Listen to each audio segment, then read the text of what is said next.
দেখুন, আপনি কি আপনার পরিবারের কোনো ব্যক্তির পরিধান করা বস্ত্র দ্বারা ঘর মুছছেন অথবা নোংরা পরিষ্কার করছেন? তাহলে আজই এমনটা বন্ধ করুন।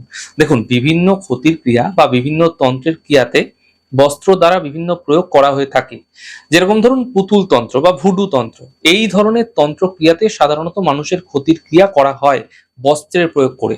তাই অজান্তে আপনিও কিন্তু অশুভ প্রভাবে প্রভাবিত হতে পারেন যদি আপনি আপনার ব্যবহৃত বস্ত্র দ্বারা ঘর মুছছেন অথবা নোংরা পরিষ্কার করছেন।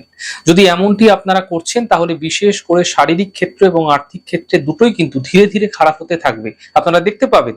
যদি এই সমস্যা থেকে আপনারা সহজেই মুক্তি পেতে চাইছেন তাহলে আজই এগুলিকে বন্ধ করুন এবং যেই কাপড় জামাগুলির দ্বারা আপনারা নোংরা পরিষ্কার করছিলেন বা ঘর মুছছিলেন সেই কাপড় জামাগুলিকে ভালো করে সার্ফের জল দিয়ে ধুয়ে নিন, পরিষ্কার করে নিন। এরপরে নুন জলে ভালো করে ধুয়ে রোদে শুকিয়ে এরপর শুক্রবার দিন আপনারা কোনো কিছুতে মুড়ে ডাস্টবিনে ফেলে দিন। দেখবেন আপনাদের ক্ষেত্রে যে শারীরিক এবং অর্থনৈতিক সমস্যা বৃদ্ধি পাচ্ছিল সেগুলি কিন্তু কিছুটা ধীরে ধীরে রোধ হতে দেখতে পাবেন।